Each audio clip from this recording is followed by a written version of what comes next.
thank you so much for joining us today for the Holding Clients Accountable During IT Projects. We appreciate you joining. So first off, we've got Moovila's own Louis Bagdonas. Louis is our Senior Program Manager of MSP. That means that he's working with MSPs just like you every day to onboard them to the tool. And I do see some of Louis's actual customers on today. So hey there, see a couple of you. Louis has years of experience predominantly in manufacturing, where he ran very complex projects involving international packaging and products such as candles and other important things. I think he was a big part in delivering hand sanitizer during the pandemic. But Louis brought that extensive project experience and working very complex projects over to our industry, and he's been working with Moovila for the past year to help MSPs get trained on projects. Joining us today also is Whitney Sally Reisner from Optimized IT. She is a project manager there.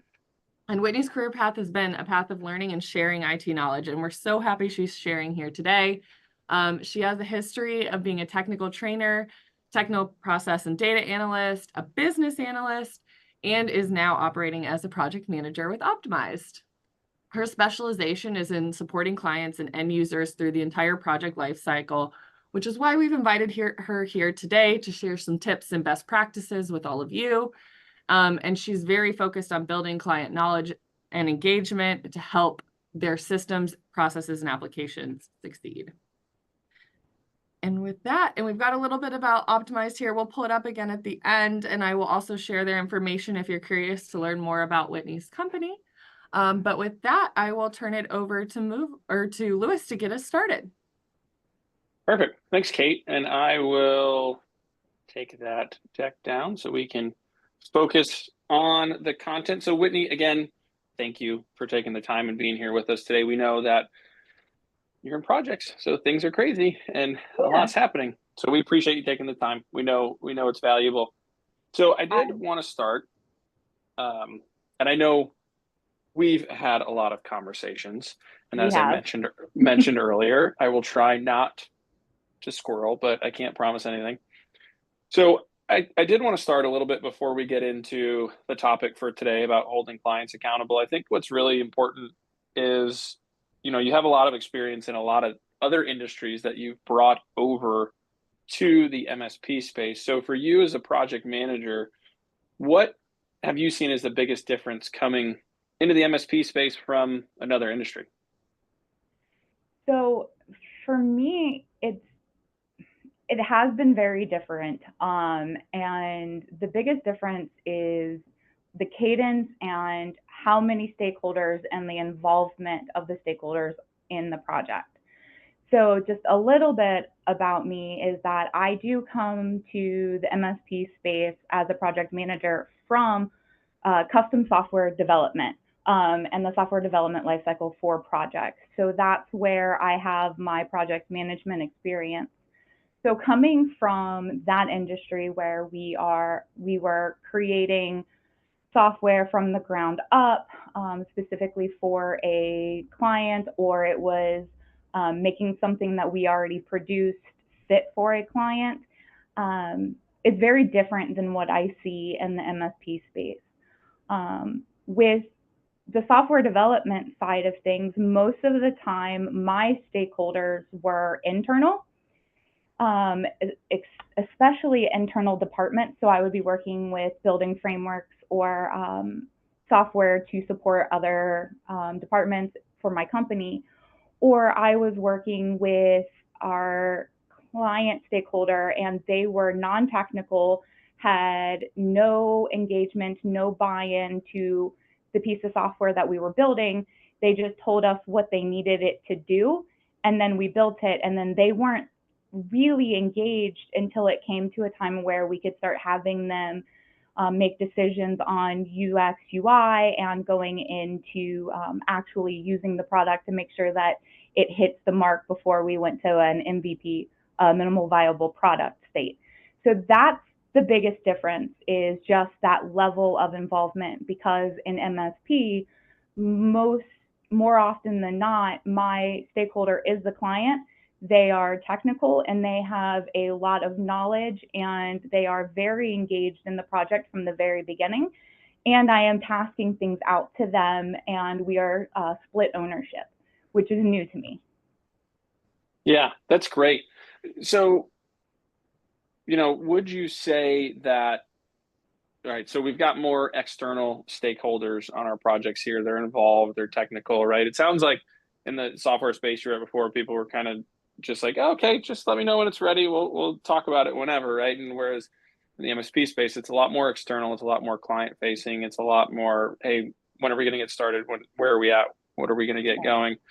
Would you say, obviously, great difference called out there. Would you say between, in the software space and those customers, their expectations compared to your MSP customers' expectations, what would you say the biggest difference is on just how often you communicate about the projects or the status of the project? So the expectation is absolutely greater in the MSP space in general, but when it comes to communication, that is also much higher. So typically when I was coming from a custom software development, we would have a project update call, depending on the size, scale, scope. It could be anywhere from every other week to once a month to once a quarter, depending on the size of the product that we were building. Now we would have periodic questions if we came to a decision within the UX UI, but other than that, it was fairly hands off. And it was the same even when I was in the internal side of software development where we were building internal software for other departments. They just said, hey, I need this to do this thing. Tell me when it's ready and I'll grab it and pull it in.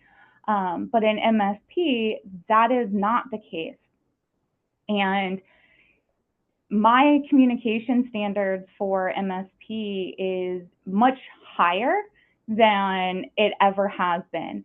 So I have a lot of my projects where I am communicating with my client sometimes multiple times a week, bare minimum once a week, to give a weekly overview of what we got done, where we are, and having those status reviews. So it is a big difference going from, possibly once a month or once a quarter communication down to every day or at minimum once a week communication. So what you're saying is MSP clients are way needier than at least where you were coming from, right? They are, but that's also the nature of what the MSP space does. We are our clients' partners. Even in the case for MSP where like our company takes over all of their IT systems and we are their sole IT company and we handle everything for them and we operate as their IT department, we're still their IT department. We're their partner as opposed to more of a traditional client relationship. So that communication is more like you're communicating internally with other groups and other departments because you're a partner as opposed to just them as a client, if that makes any sense. Yeah, no, absolutely. And you make a great point there too about, similar to communicating and updating internally. So is it essentially, on those MSP projects and you have your clients and then internal stakeholders, leaders, account managers, pre-sales, I'm sure a little bit of everybody. Do you include all of those internal folks on those updates and those communications with the client, or do you have a different cadence for the internal stakeholders? This is going to sound interesting, but it really comes down to, at least in my world, the particular client and our relationship and our involvement with them. So I have some clients where we just handle one very small portion of IT needs for them. And in that case, I usually work directly with that contact at my client, as opposed to constantly having a big conversation and having everybody involved. But I do have some clients where we are operating more as their entire IT solution. And in that case, I do have to bring everybody in because they will need the stakeholders from the different sides of the solution involved to help make sure that our stakeholder, in this case, the client, understands the questions that we're asking, understands what we are needing from them. Because in the case where we are operating as primarily their only IT solution, they are not going to be technical. Sure. And we're asking them to make technical decisions. So in that case, I do bring in more people internally because we are working almost as a consultant. Okay. So essentially the way that you're looking at it, and please correct me if I'm wrong, because I'm wrong all the time. Your standard, your communication for external, internal, a lot of it is not necessarily driven on and these are, I'm sure, factors, but a lot of it isn't driven on the size of the client or the specific client. A lot of it's around, are you fully managing their stack, or is it more of a co-managed relationship, or even just hey, we're doing a one-off project for somebody? Right. That's the initial analysis that I do to determine what level of communication and how I'm going to communicate with the client. That's how I look at it first. Okay, that's great. That's a great tip, a great way to look at it, and it makes a lot of sense. It really does. So let's throw that out the window. Okay. All right. So let's say, right, we're going to say we don't care if it's co-managed or fully managed. And I know I like, I refer to it a lot, right? I just vividly remember being in physics in high school, and you're doing all the math and you get to the end of the semester and then they go, okay, now everything you just learned doesn't make any sense because that's a fantasy world and we live in the real world. And then there's gravity and wind and all these other, right? So I'm going to go to that fantasy world and I'm going to say that we're not worried about co-managed versus managed or size and all that. In a perfect world, if you you got a new project that was brought into you, what is Whitney's, not optimized, not software, not MSP, what is Whitney's perfect project communication process look like? And with a initial handoff to the project, to what goes on during the project, and then how we then wrap it up. Okay.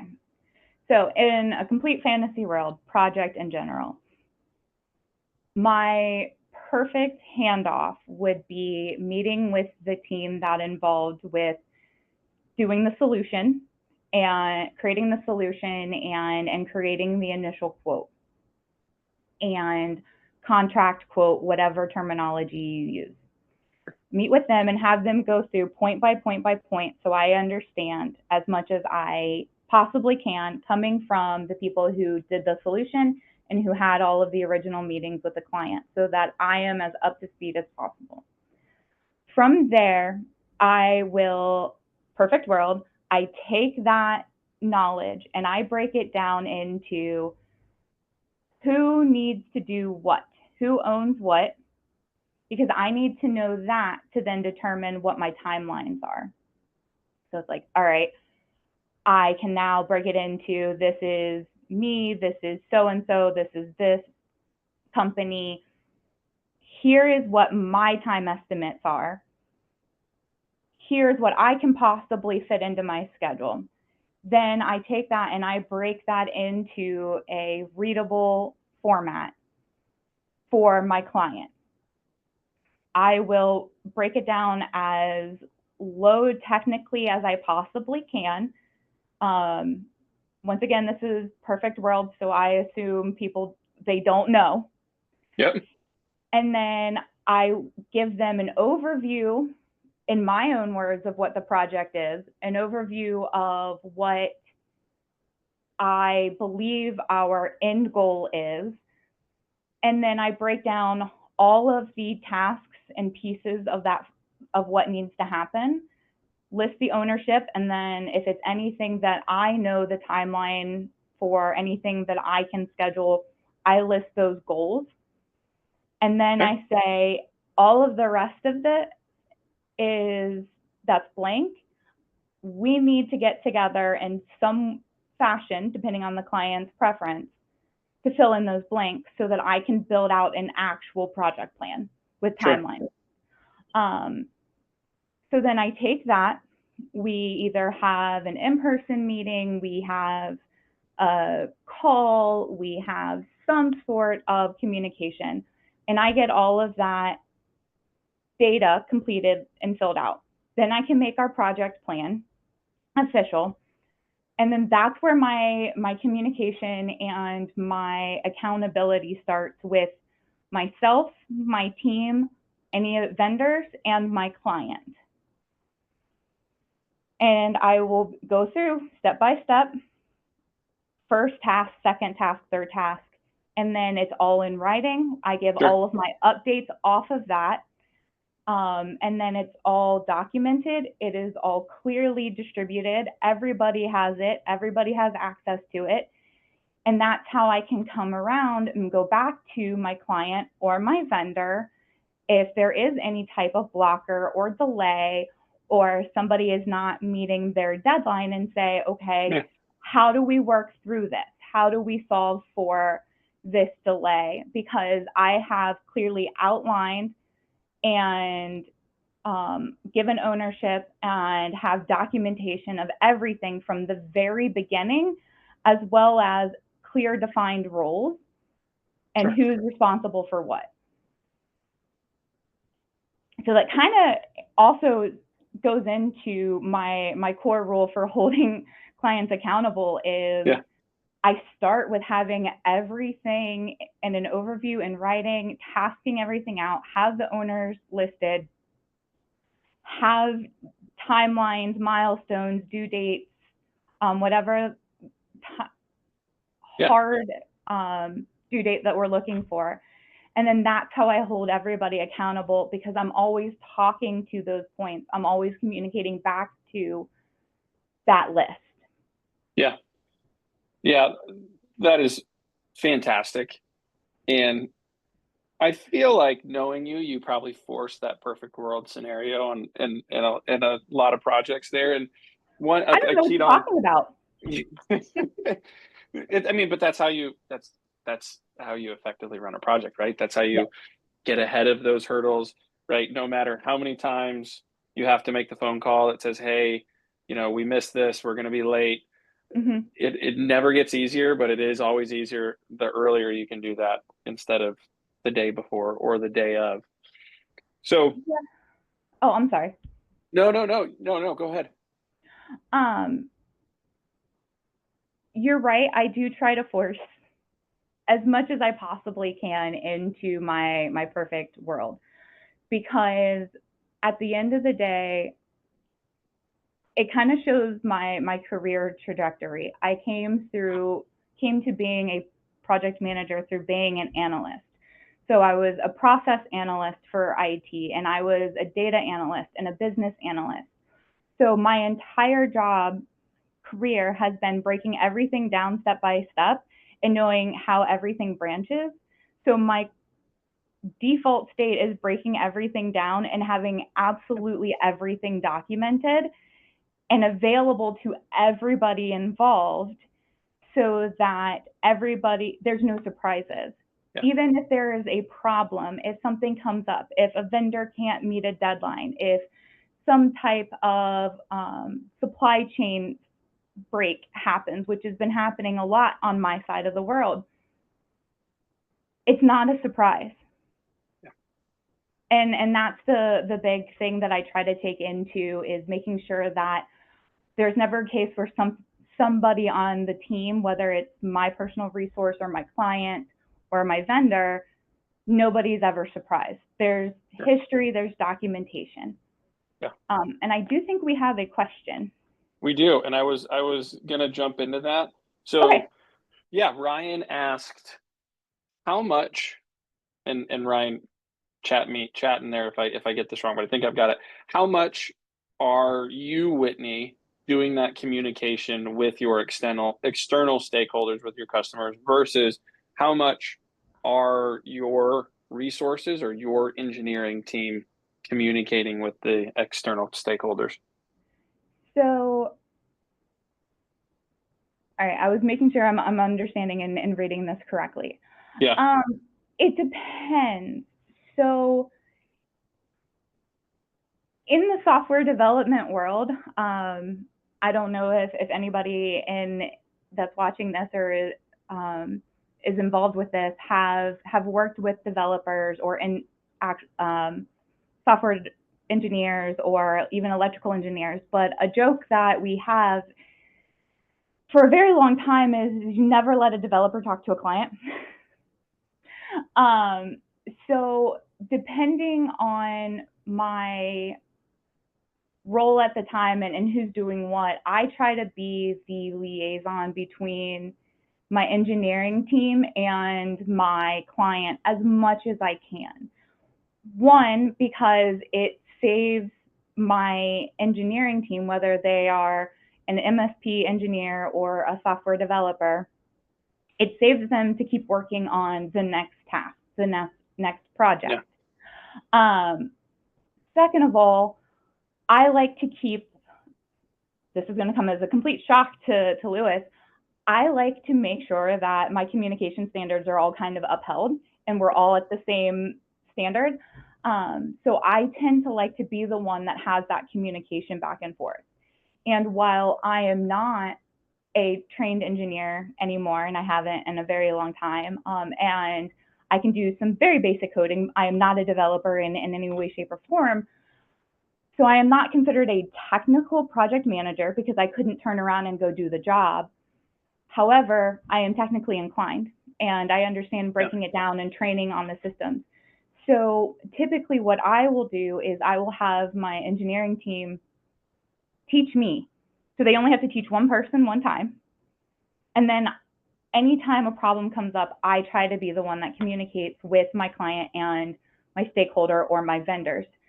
It also allows me to keep ownership of tasks, making sure I know where everything is. I can give status updates. I can follow up as many times as I need to. And it just makes it cleaner and easier, especially when you're using, a tool like Moovila, because I can assign that ticket back to me. I can go through my tasks. I can have my schedule dates, my due dates, and just schedule all of my follow-ups. And then I'm the one taking care of that, but I'm not taking my engineer or my developer off of their job to do client management. Yeah.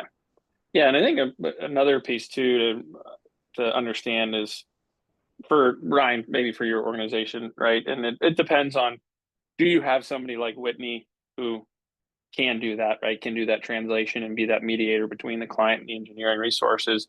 But also, maybe those engineering resources do not like talking to customers themselves. Not even, we don't want them to be in front of them because they get too technical, but some people, just understanding their personalities, they don't like the pressure. They'll sit there and figure out the most complex IT infrastructure problems all day that if you put it in front of me, the whole network would crash and burn and everybody would have faults. But some people, they can handle that, and they do not want to talk to a client. They don't want to be put in that position no matter what. There's always an exception to the rule. Like I said, absolutely. My perfect world is I would be the one doing as much of the communication as possible. But depending on the project, depending on the scale and scope of what's going on, it's not uncommon for me to have a status call with an engineer or my solutions architect on the phone listening in to make sure that everything is staying on track, that there's no surprises, and helping direct the conversation. But I typically try not to let them go alone. Sure. Yeah. Because they know that they have backing of the company with them, especially with my level 1, level 2, level 3 engineers. Yeah. But like I said, there's always an exception to the rule. Yeah, absolutely. Right. It's always good to, if it's a big project, a lot of people, hey, I want you guys to come in, sit on this call so that, they see that we've got a big team. We're dedicated to the project. Also, it just, you're right. There's always an exception. And sometimes it helps hold everybody accountable and it keeps the project moving.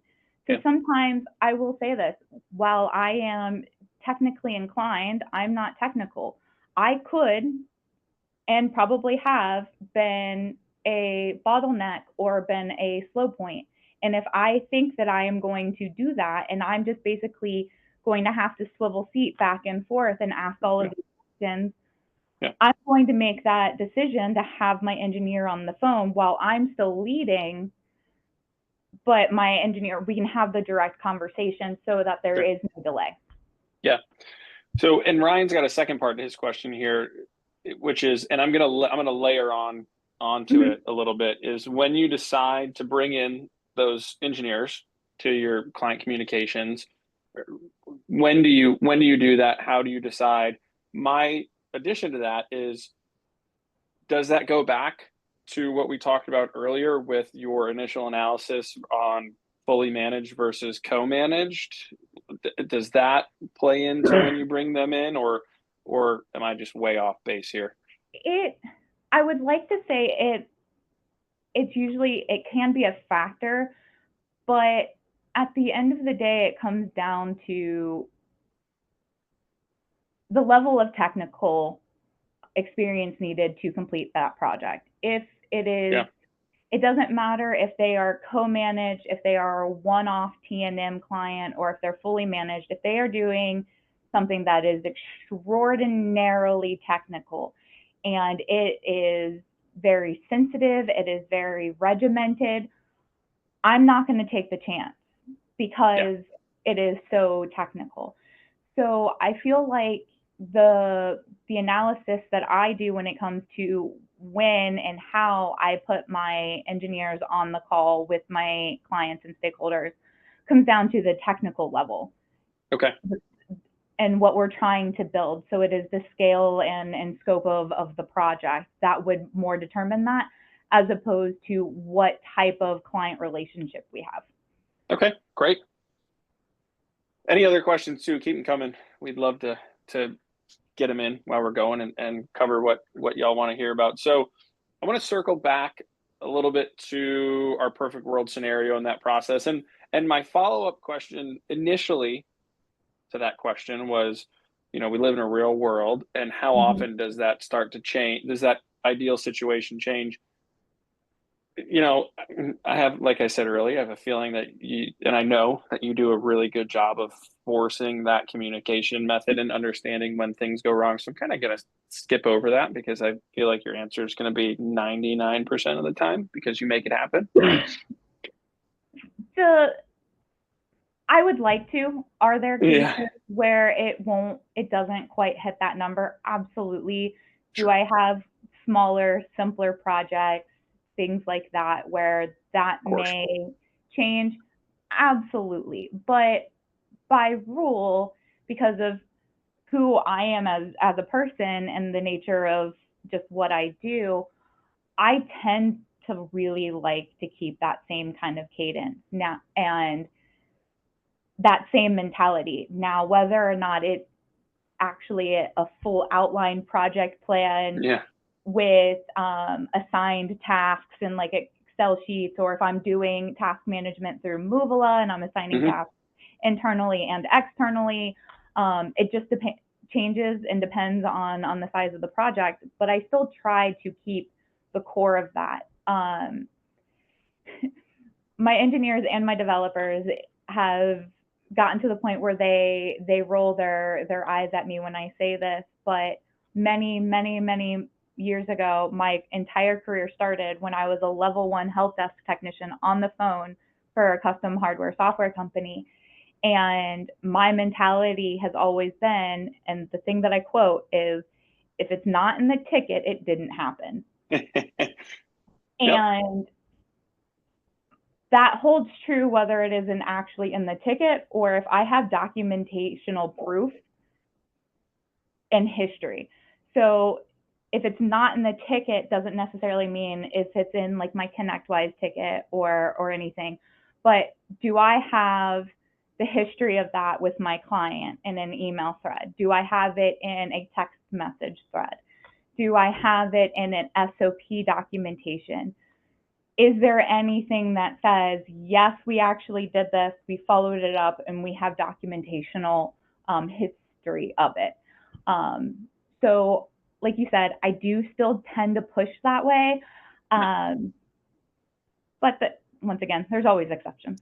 There is, and it is. And it also, it's, like you mentioned, if you have a smaller project, is it worth all that time? What's the expectation from yourself, right, from internally, from the customer? So another question, and you've already alluded to it a little bit. Oh, we got a question.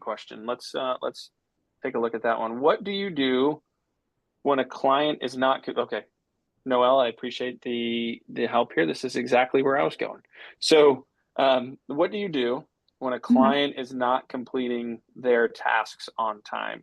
Example, a project requires users to take an action or actions, register cell phones for MDM, or set up time with a tech to have their device migrated. Do you put the project on hold? The delay isn't necessarily impacting the scope or effort, but it's killing the duration.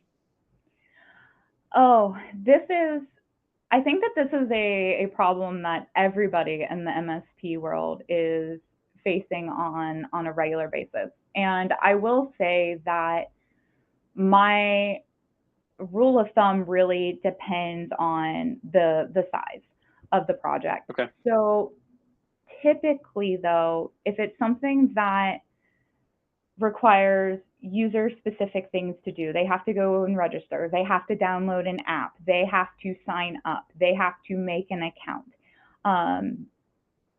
Somebody on the client company level has to do something.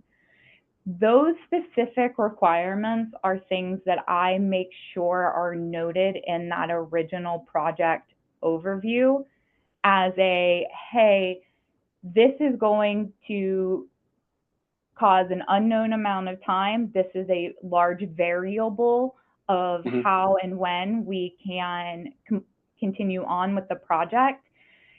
I also try and on that initial communication, if there's any type of user guide or user documentation, or if we have a template to send out for clients to use to send out for user notifications, I include that then before we even start the initial kickoff, before we even schedule the first ticket, the scheduled piece of work. So then that way the client admins and client stakeholders can be going through it with that. Now, how I go from there really depends, and it depends on my client. I've had some clients where I have escalated to my stakeholder and said, we've got a portion of users that haven't done this, and they have asked me for the direct list, and I have given it to them, and they have said, I will make sure that this is done by Friday. And then I have some clients where they say, it'll happen when it happens. Oh, God. And if it's one of those where it'll happen when it happens, I make sure that I've got my internal client success team involved. They know why it's on hold. They know why we can't move forward. They know at that point that the client has to take ownership of tracking that down and following up, and it's on the client at that point. If I have any documentation like of ownership, I will change that to client, waiting on client, something like that. And then I will hand the ownership of the project over to my client success team, or put the project on hold, whatever that looks like for your company. Typically, I personally don't like putting a project on hold if I can avoid it. But we all know that, we only budget and quote so much time for professional services and project management. And, I don't know about anybody else on the MSP world, but we run lots and lots and lots of projects at one time. So if I don't need to be following up every other day or every week, I will try to set my schedule reminders and scheduled activities and Moovila and follow up so that I get my tasks, I get my reminders to follow up. And I try to keep ownership as much as I can, but if it comes down to it, I pass it over to client services and I say, you're taking ownership, you're following up with them until they give us the green light to move forward. So, and that is great. I honestly, I haven't heard a lot of people that are doing that, which I think is fantastic. Because you're right, you've only budgeted so many hours for project management professional services. You don't want to burn through those hours every week, every day. Hey, where are we at? So that's sounds like a pretty clear cut situation, right? When a customer's like, we'll get to it when we get to it. We also hear a lot that, hey, we're following up, we don't get answers back, things just drag on and on and on and on and on. Do you have any sort of timeline or window where you, in your head, or you even track it, where you say, hey, if it's something like the situation Noelle described and we've got to get people to do this and we keep reaching out and we just aren't getting information back, do you have any recommendations on how long you let that stuff drag on before you do that handoff? No, it's very much by feel. Okay.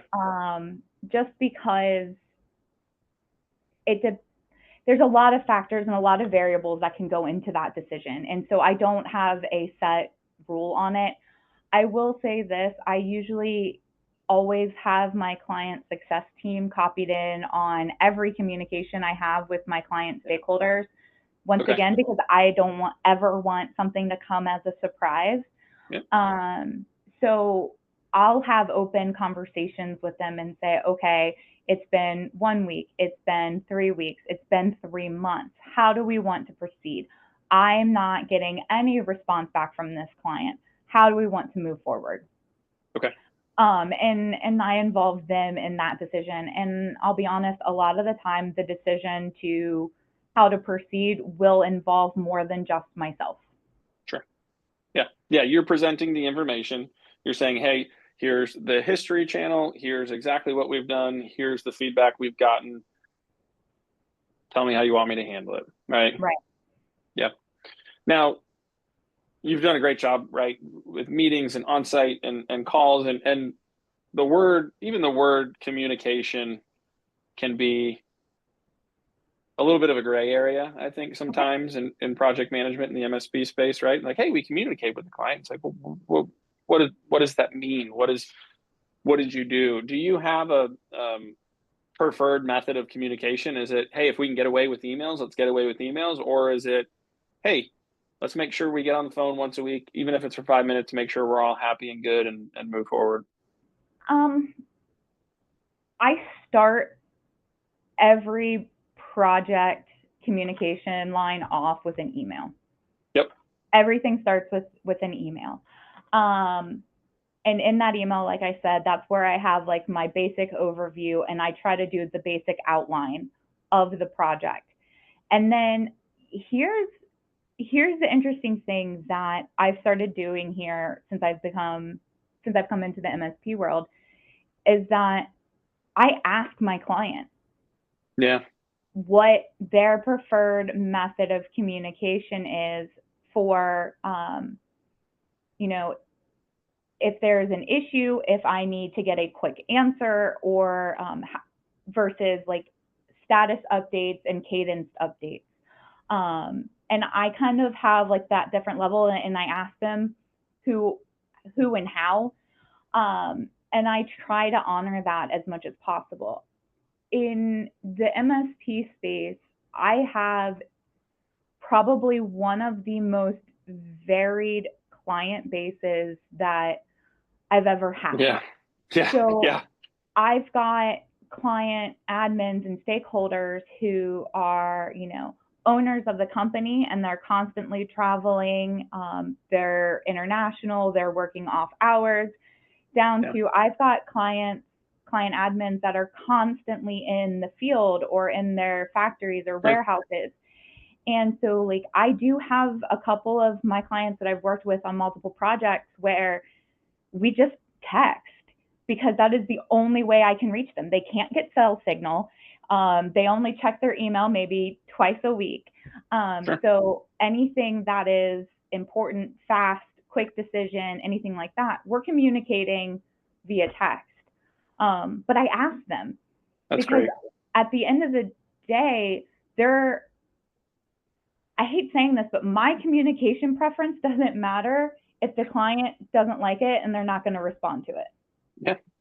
Yeah. So, no, I mean, you're spot on. Yeah. Yeah. So, two-part question. Okay. So you go to that customer, you say, what's your preferred method for, let's just take, not emergencies, let's take status updates. And they say, I want to call every single day. Do you do it? It would really have to depend. It would depend on the scope of the project, the size of the project, and the involvement. You know, I have one particular client that I know of that they have their entire like basic IT team that handles what is in their environment while we handle their infrastructure. And if we're doing a huge, massive project for them where we are changing out pieces of infrastructure that requires something that is that requires them to be like on the phone with us, and we have to do it like piece by piece by piece with their IT department, absolutely, I'm going to meet with them every day. And I'm going to have my engineer on the phone with them every day. If somebody asks for a status update every day for a project that I would consider small or extra small, that it's literally just flipping a configuration, I'm going to set their expectations accordingly. And I'm going to say, this project won't take more than a couple of days. I will give you an email update daily if you would like, or I will update you every other day. So I'll try and set their expectation and come to a happy medium depending on that. So once again, it's very depending on what we're doing. Yeah, I've always found as well that you can, as you start to engage with a stakeholder or even somebody you work with new, you can pretty quickly determine this is somebody I need to keep in the loop pretty frequently, or else they're gonna start creating some noise, right? Whether that's their organization or yours. And in that instance, right, you can say, hey, if they send an email back and I don't have an answer, those are the people that you might have to say, hey, I've got your email, I'm working on it, right? And I've always found that, and I worked for an individual like this, that if you email back quickly, right, which isn't always the expectation. And if we want to have a whole webinar series, Kate, on Lewis's email preferences, because I have strong opinions about emails, we can do that too. I don't know if anybody would sign up to watch that, probably not. But I've always found, right, you can figure out those people pretty quickly, and you can say, hey, yep, I've got your email, we're working on it. Or, hey, even before they send that, hey, I know you're waiting on an update, I'm going to have it for you by X time at this point of whatever day it might be, you know. My big thing is when it comes to holding like my clients accountable, I also have to give them the same accountability from me. So if I'm expecting them to be available to answer my questions within 2 hours of emailing them, I'm going to hold myself to that exact same standard, because communication is key. And if we're working on this project together, we're going to be partners. So communication is that two-way street. Yeah, no, that's another great point. And, you know, on the accountability piece, and you make a great point there, holding yourself accountable as well. You know, I know we've alluded to, and you've talked a lot about when issues happen and things arise, whether it's on the client side or the internal side. But when that scope creep pops up and those issues arise, and you've done a good job of calling them out even in your overview. Hey, here are risks that we could potentially face over the life of this project. Do you have any strategy or recommendations for those hard conversations?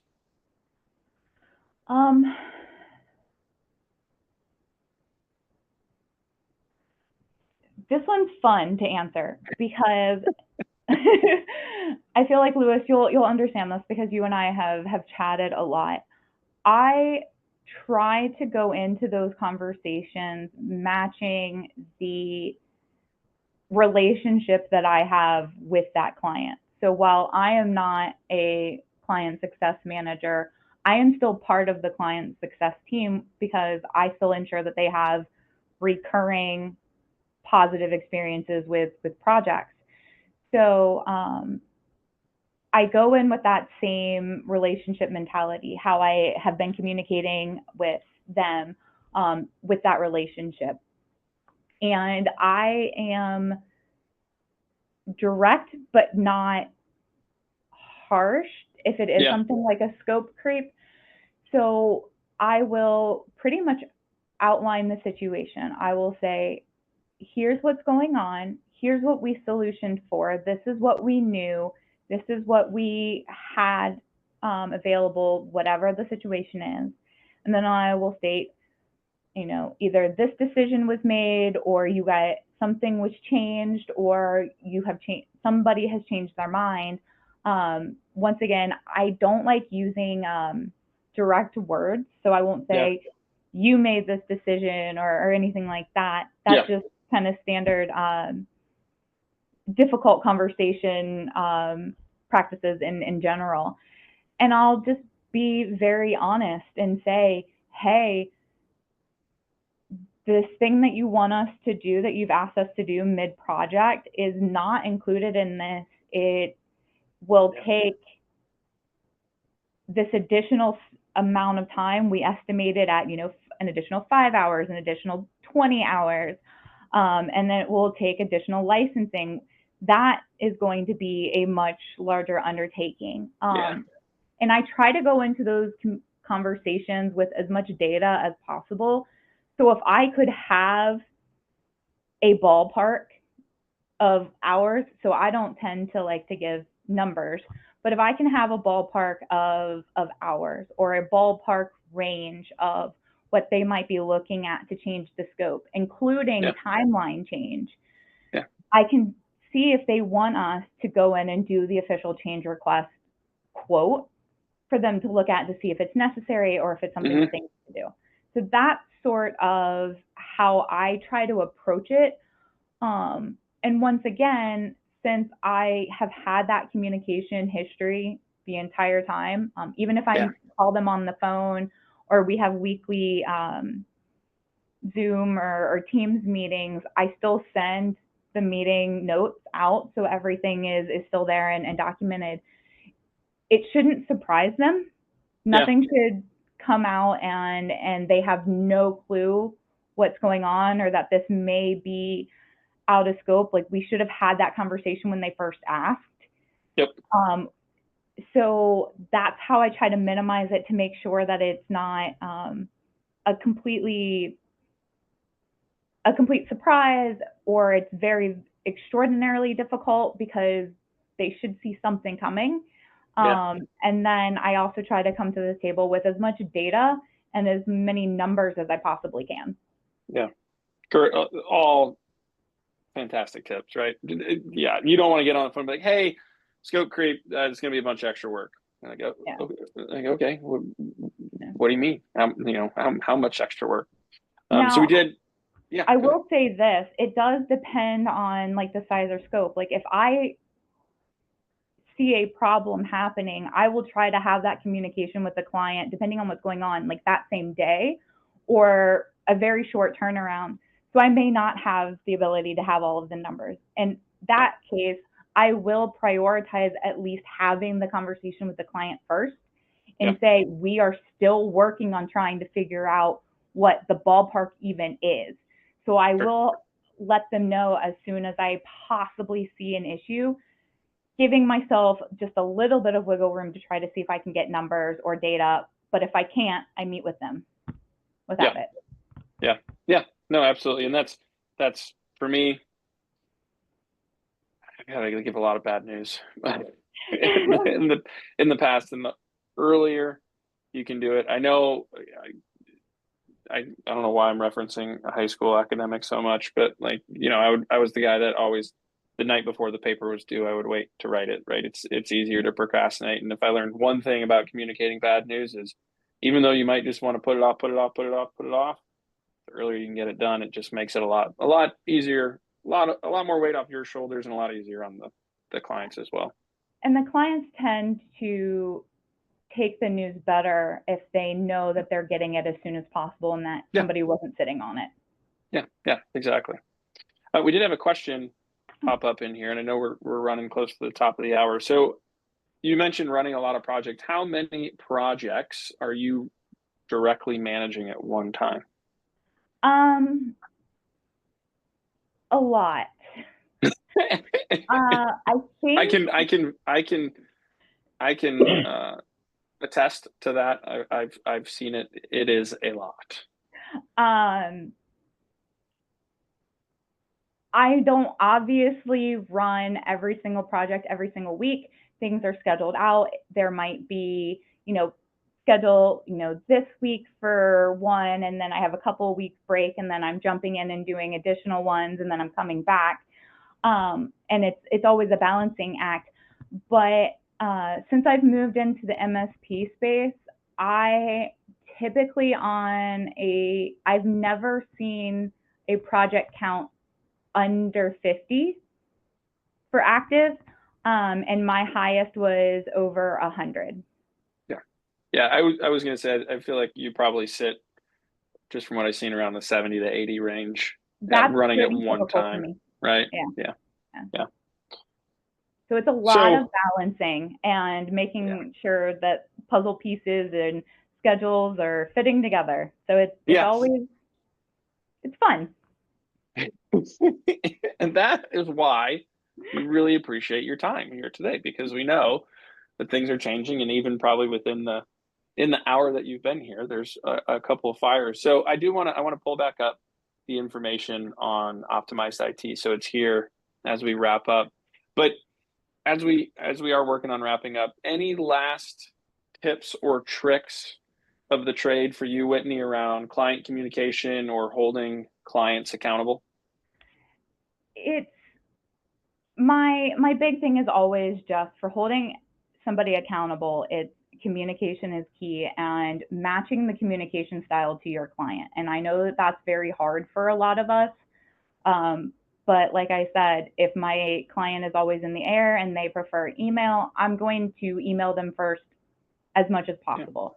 Yeah. I've got clients that, prefer communicating through text message, unless otherwise, like if it can wait until like the end of the week. And then I do have clients that prefer phone calls over anything else, so I will give them a call.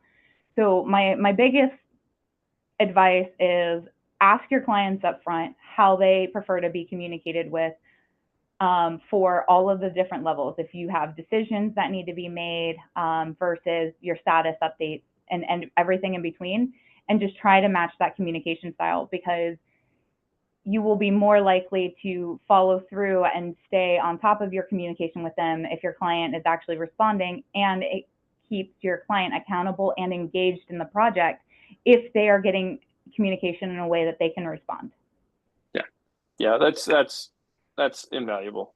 You hit it right on the head there. Well, I know we're right at the top of the hour.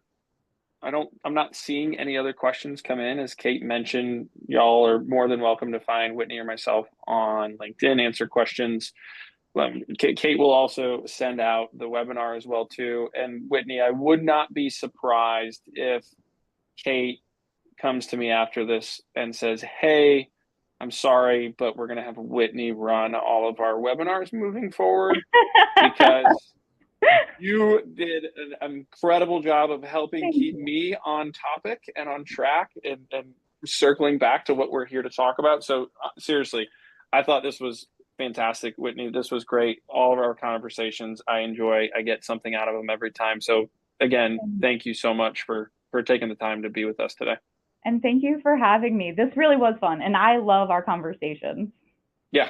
I feel like we did a pretty good job staying pretty focused. We've been known to go in some different directions. So,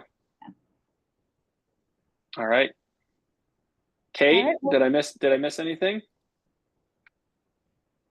No, thank you everyone for joining. I was putting in the chat if you'd like to follow up with Whitney. I put her company's website. We've also got an MSP tour, and on the same page you can book a demo if you'd like to learn more about Perfect Project.